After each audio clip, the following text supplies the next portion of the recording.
Jason Lewis, who's the representative in the Commonwealth for the town of Winchester and Stoneham as well.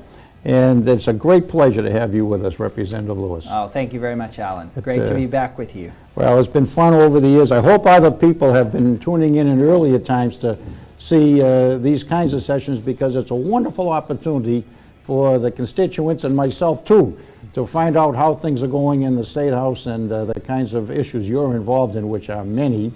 We want to talk about a few of those because we're at the start of a new season in 2013, new legislative term.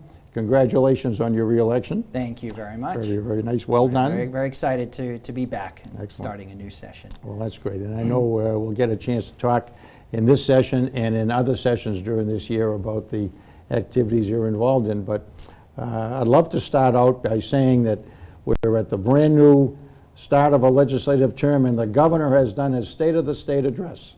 And he's told us that he's very interested in seeing new investment in areas of transportation and education and some other things as well. But I'd love to get your take and ask you a few things specifically of what you're involved in those areas. It's always an exciting time. We get the elections behind us, and then we start the new session. The legislative sessions in Massachusetts are two-year sessions, and the governor giving his State of the Commonwealth address just a few weeks ago sort of kicks off the new session and gives him a chance to lay out for all of the citizens his vision and his agenda.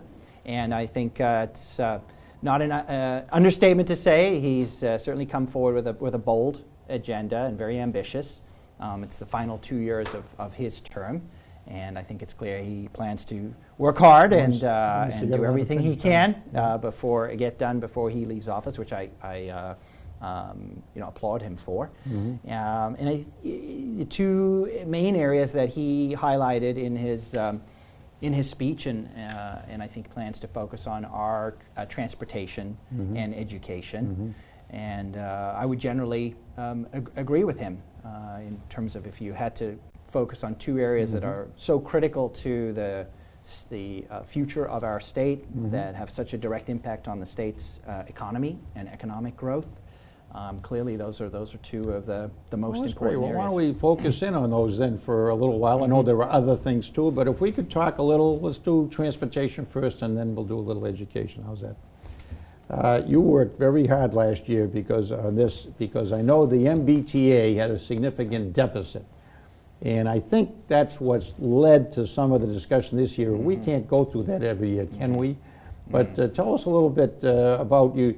You were able to find ways to get the MBTA through the last fiscal year, and now we're on the verge of another discussion of deficits. Governor's presented that.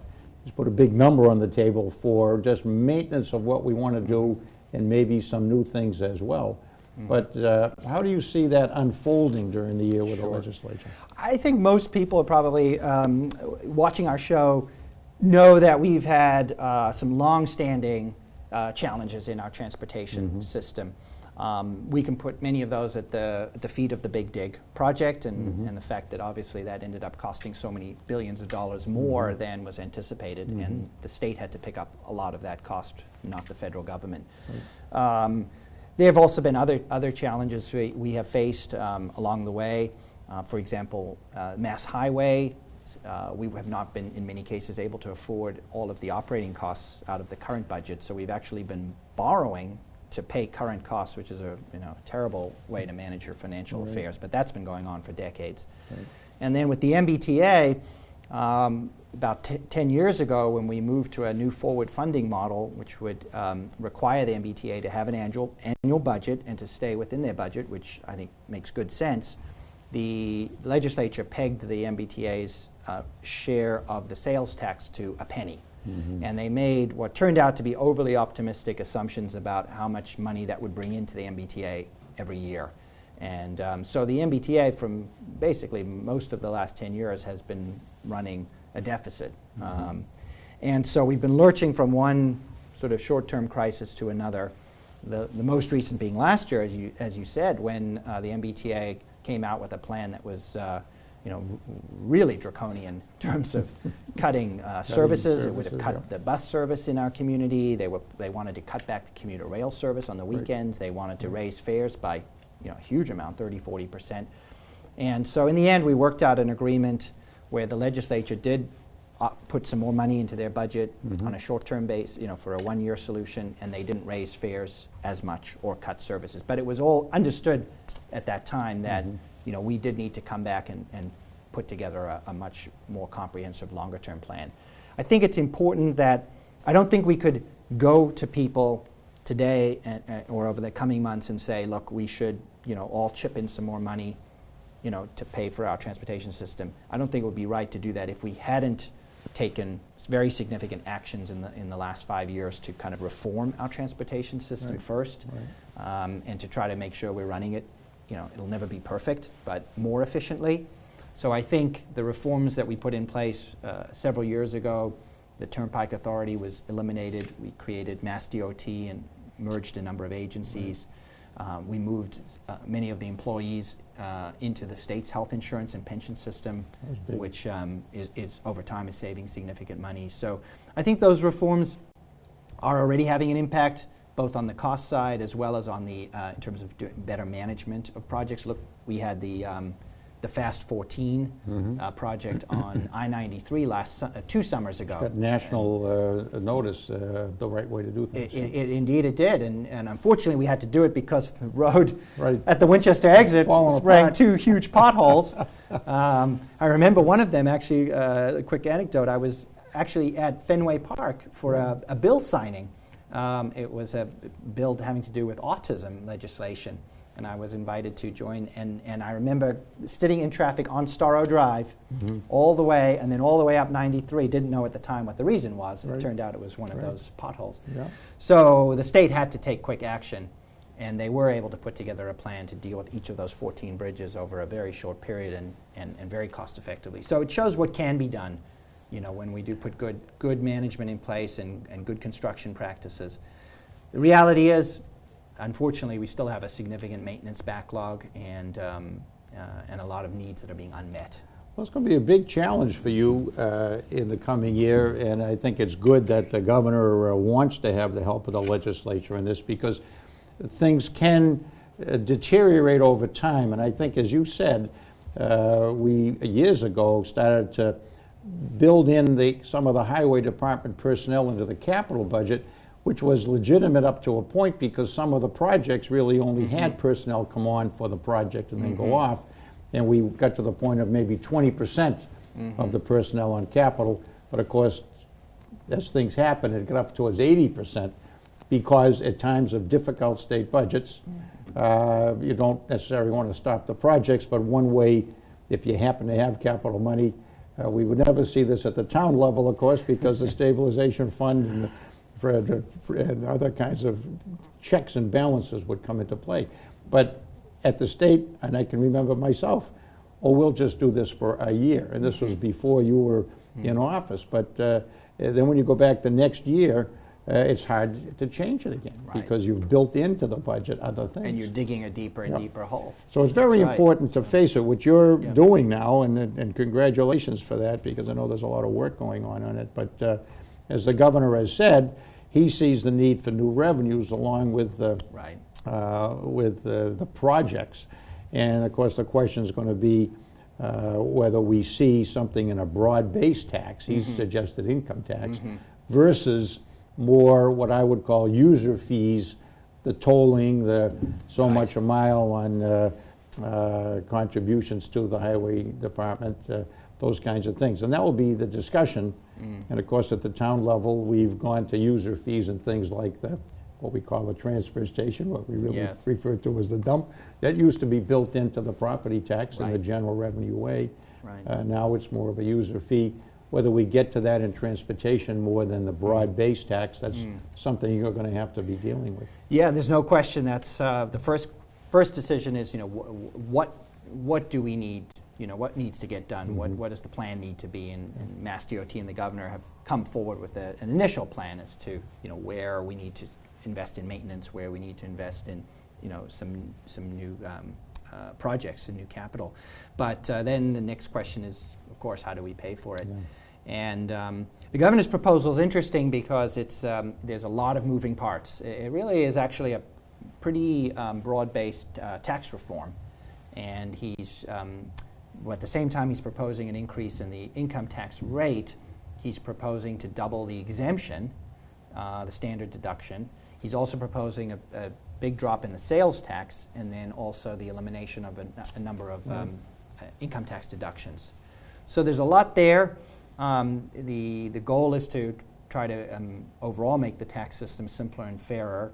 Also to support, to be more competitive. I think some of the changes in the sales tax would help certain industries, and certain regions of the state, particularly along the border with New Hampshire. But there's hard questions. I mean, any of these changes, obviously has pluses and minuses. Well, let's talk about it on the local level, because you're really involved big time there too. And we had some work on the commuter rail project, the Wedgemere station, the downtown station. What's the state of the circumstances right now? Well, it's the progress you make is never as speedy as you would like.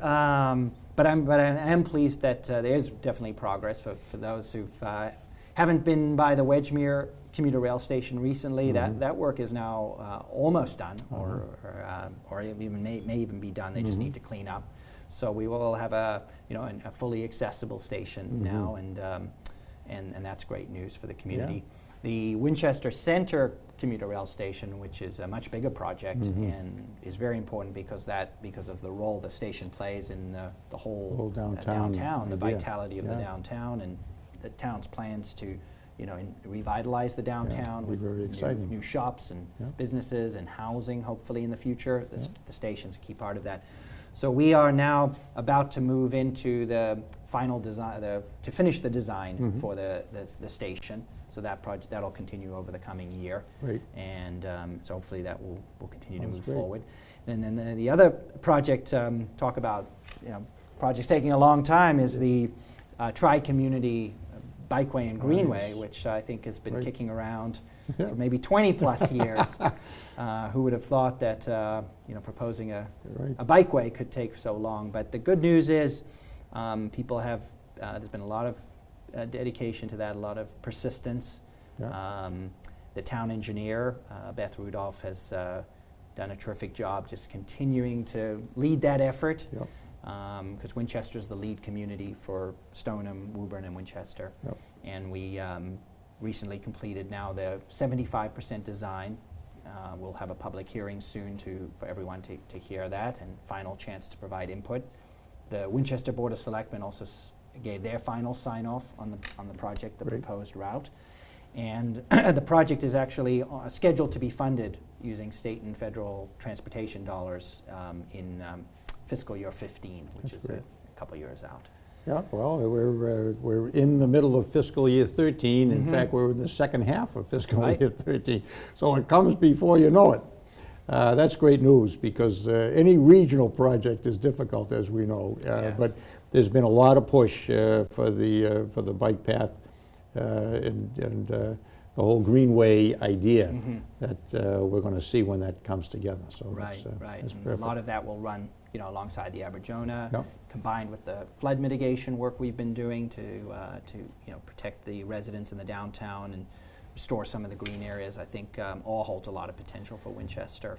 Before we go on to education, because I want to give you equal time for education so the folks are here about that, but you're working with the Metropolitan Area Planning Council as well, the MAPC, on some streets design and work, and is there something there we should be letting the constituents know about? Yes, one of the things that I really have an opportunity to do as a community state representative is to work with lots of different groups on different issues, and some of those are groups and organizations right here in Winchester, and others are statewide groups. And a good example of this is the Metropolitan Area Planning Commission, which is a regional planning agency, Winchester being part of that region.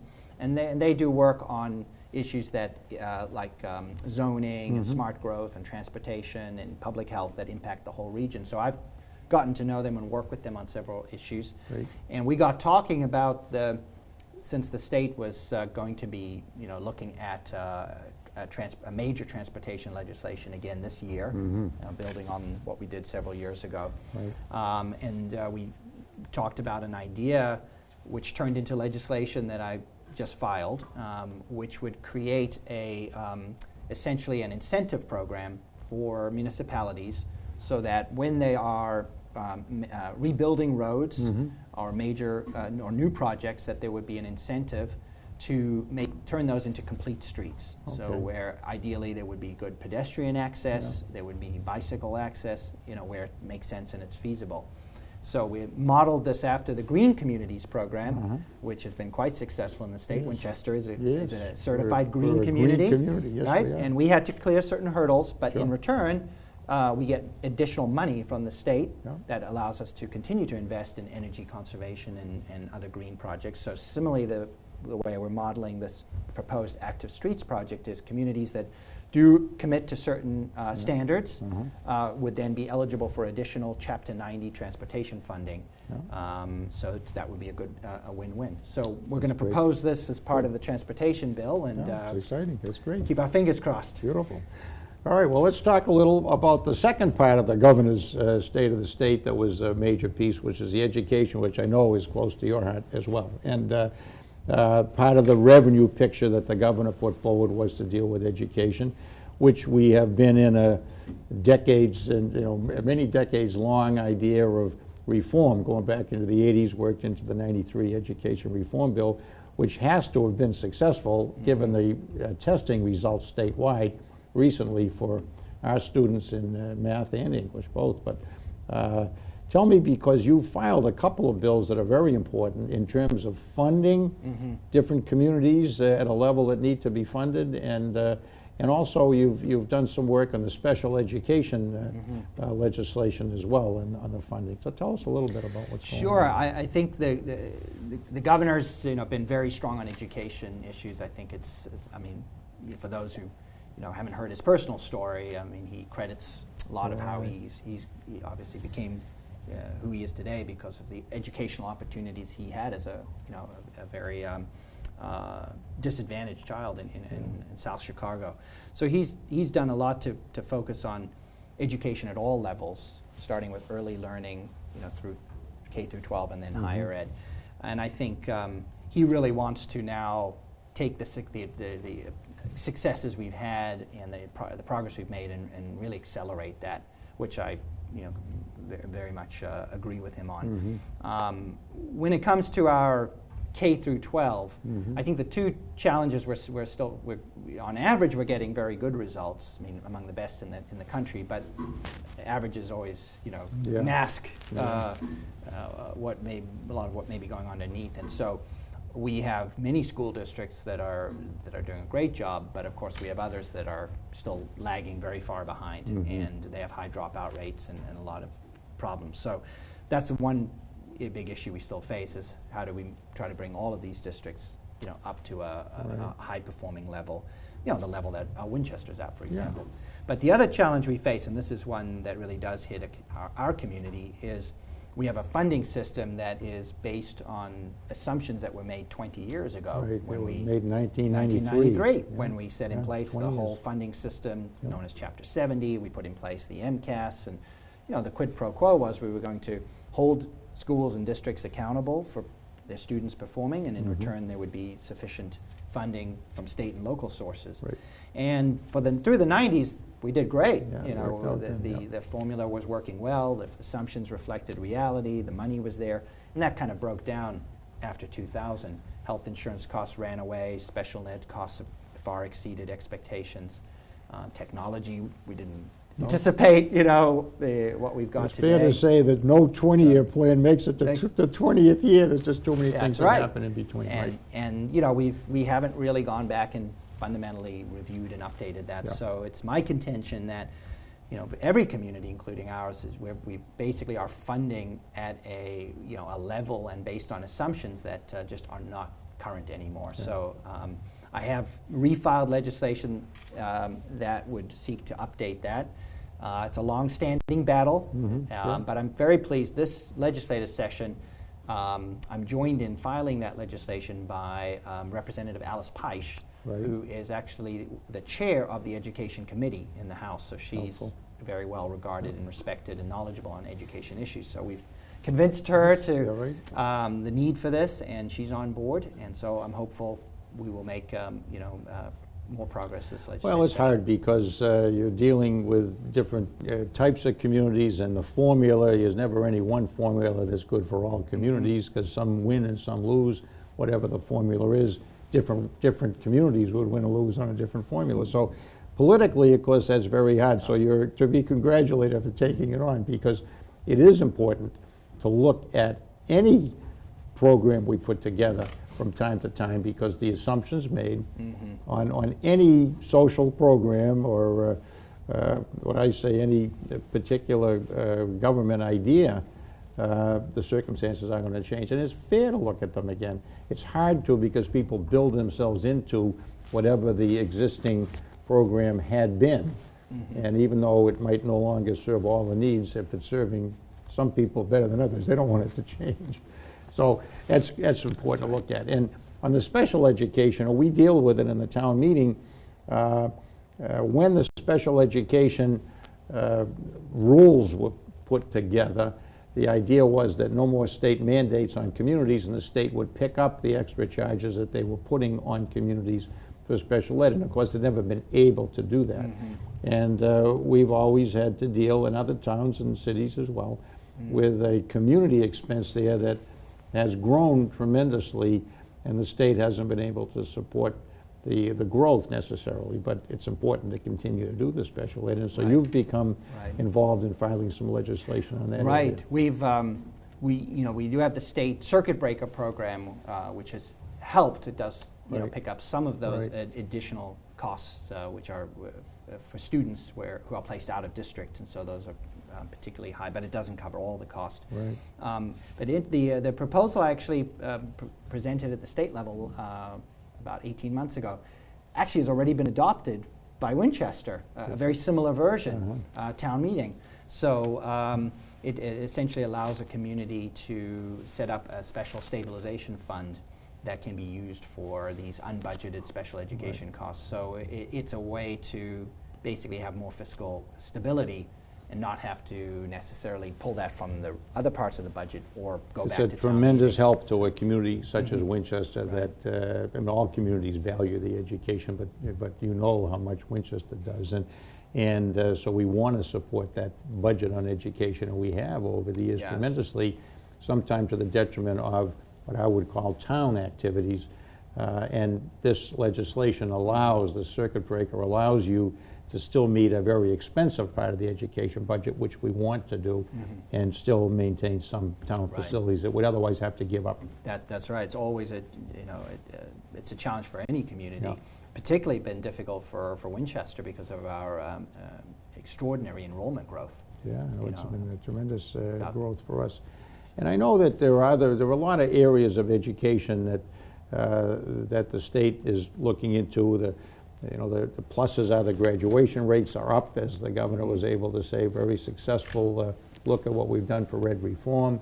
But then we look at what the Attorney General is doing now with trade schools and worker training programs that are reaching out to students and unfortunately bringing them into a high tuition situation post-secondary, Right. and not performing, or I don't want to say that it's a fraud situation as much as it's not a totally honest situation of helping out in that area of education, because it is important to actually get folks into the workforce over time through the Right. education system, and the kinds of things you have to look at, from early education, which again was a big part of the state of the state, up through post-secondary to get into the workforce. All these elements really demand a lot of state attention. Yeah, they do, and they're all interconnected. Yeah. I mean, if we're able to do a better job with 2-year-olds, 3-year-olds, 4-year-olds, get them a good start into school. Yeah. Then they're more likely to be proficient readers by 3rd grade. We know from a lot of research, if a child is a proficient reader in 3rd grade, their chances of success in school and in life go up dramatically. So we know that, so we know it makes sense to put resources there. Yep. We obviously know the importance of getting K through 12 right, Yeah. and the demands today, particularly in science and math on our schools are tremendous, Okay. technology demands. And then when it comes to higher ed, we're blessed to have some of the best institutions in the world, of course, but our public universities and colleges, it's been tough for them through the recession. That's been an area we've had, unfortunately, very significant budget cuts. Yeah. And so as a result, the UMass system and the other colleges, they've had to pass on, tuition and fee hikes to our students. And they in turn take on more debt. So that's not a good, sustainable There's been model either. and we're getting close to having to wind up now, which is always, I hate to do because I enjoy the conversation so much, but the half hour flies by, but we'll have some other issues to talk about on the next time around. But the state has, it seems to me, put under the governor's leadership in this last term, emphasis on graduation from the public colleges. It's the so-called Vision Committee that the governor has had to really spend time on in this area really is valid and successful on getting students to graduate from higher public education and go on, and really caps off the work that's been done through secondary, elementary and secondary. So important that you bring that up, because it's one thing to get kids graduated into college.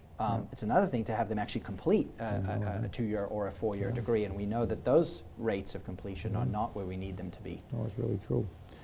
Well, as always, really enjoy the opportunity to hear from you. I know you've got a lot of things going, but these are just 2 issues. There are more. And we'll hopefully have these discussions during the course of the legislative session. And folks will be able to hear from you on a number of other issues, because I know you're into healthcare a lot.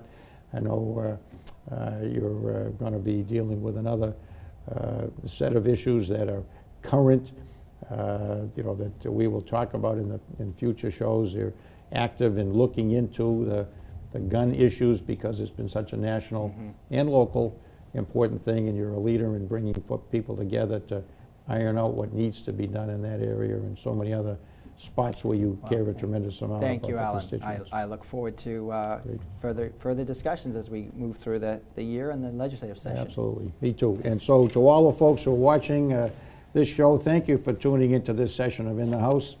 And we appreciate Representative Jason Lewis spending this time with us. Wish him well in the work that he's doing, and we will come back and find out during the course of this legislative session how it is going. So thank you one and all for watching, and we'll see you soon. This is Alan McDonald for Representative Lewis, saying good night and see you soon.